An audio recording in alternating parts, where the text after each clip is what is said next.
Dalam konsep keuangan, faedah boleh diertikan sebagai pulangan kepada wang yang disimpan di dalam bank dan juga institusi keuangan. Faedah boleh juga dianggap sebagai kos meminjam yang dikenakan oleh institusi keuangan terhadap peminjam. Jumlah faedah boleh diperolehi dengan menolak jumlah akhir simpanan dengan jumlah asal simpanan atau jumlah akhir pinjaman ditolakkan dengan jumlah asal pinjaman. Manakala kadar faedah pula merujuk kepada peratusan tertentu daripada jumlah prinsipal bagi satu tempoh tertentu. Kadar faedah diperolehi dengan rumus berikut iaitu jumlah faedah dibahagikan dengan hasil darab, jumlah asal simpanan atau jumlah asal pinjaman dengan tempoh masa dan didarabkan juga dengan 100 bagi memperolehi peratusan faedah. Baik, kita akan selesaikan dulu soalan example 1. Untuk soalan example 1, katakan Diana menyimpan duitnya di dalam bank sebanyak RM100,000. Selepas setahun, Diana mendapati bahawa simpanannya menjadi RM106,000. Kirakan interest dan juga interest rate iaitu faedah dan juga kadar faedah. Sebelum kita pergi kepada solution, kita kenal pasti dahulu nilai-nilai yang ada di dalam soalan. RM100,000 di sini merujuk kepada nilai P iaitu nilai asal simpanan ataupun principal amount. Manakala RM106,000 merujuk kepada nilai akhir simpanan iaitu nilai F. 1 year adalah duration iaitu tempoh masa. Simbolnya adalah N.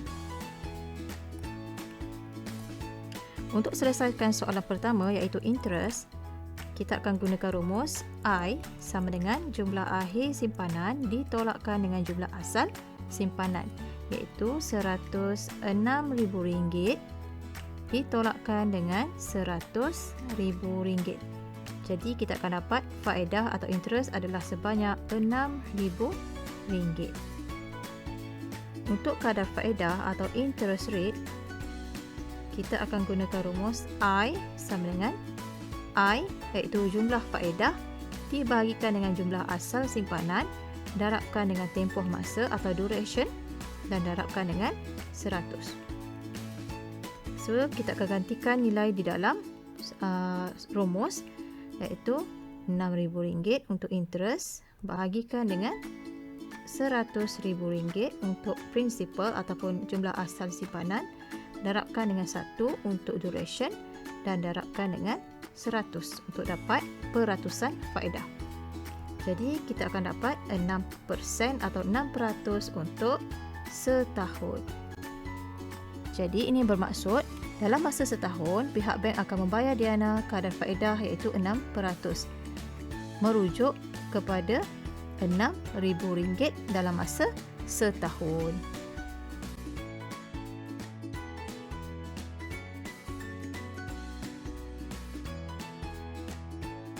Untuk example 2, seorang pekerja di laserkinetics.com telah meminjam RM10,000 pada 1 Mei dan perlu membayar balik sejumlah RM10,700 setahun kemudian.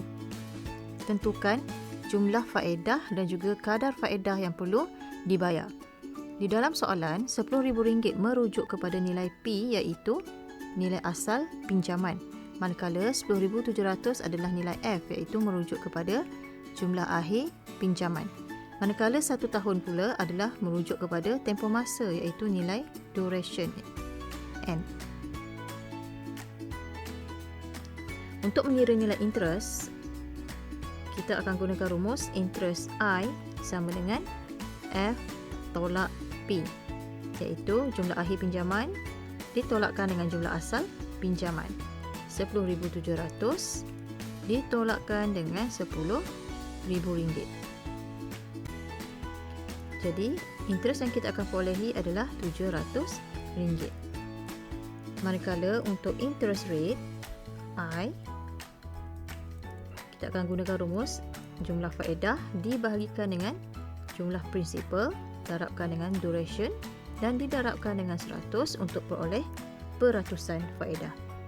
Kita gantikan nilai di dalam rumus iaitu RM700 dibahagikan dengan principal iaitu RM10,000 ataupun jumlah asal pinjaman didarabkan dengan 1 tahun dan didarabkan juga dengan 100. Jadi kita akan perolehi sebanyak 7% per year ataupun 7% untuk setahun.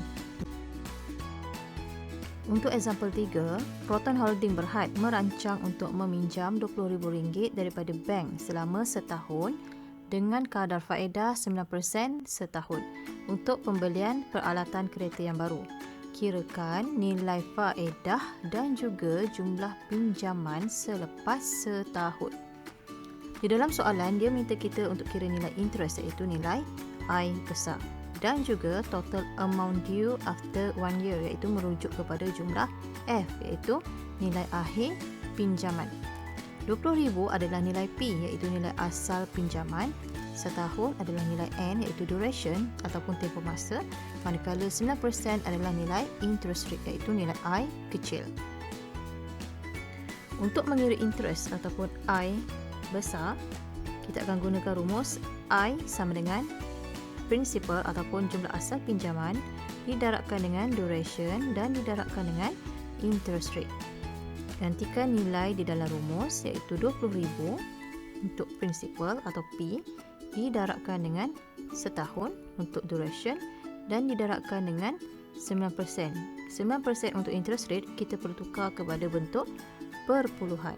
Jadi kita akan dapat nilai faedah sebanyak RM1,800.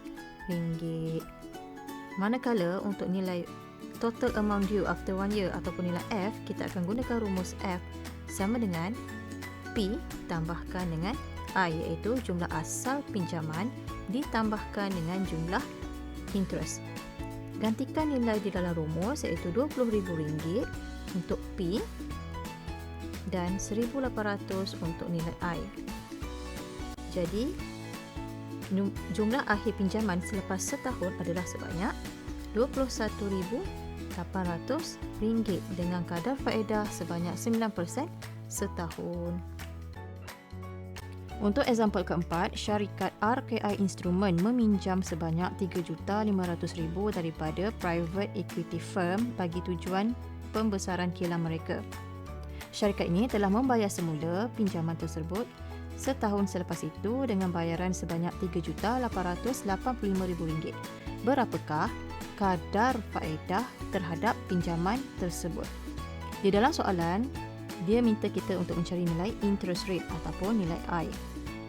Dan telah diberi nilai P iaitu RM3,500,000 manakala RM3,885,000 adalah merujuk kepada nilai F ataupun jumlah akhir pinjaman. Nilai N adalah 1 tahun iaitu duration. Untuk soalan ni, untuk mengira interest rate ataupun I, kita perlu menggunakan rumus interest dibahagikan dengan principal darabkan dengan duration dan didarabkan dengan 100 bagi memperolehi peratusan faedah. Tetapi sebelum tu, kita perlu mencari dulu nilai interest ataupun faedah iaitu dengan menolakkan jumlah akhir pinjaman dengan jumlah asal pinjaman iaitu RM3,885,000 ditolakkan dengan RM3,500,000. Jadi interest yang kita perolehi adalah sebanyak RM385,000.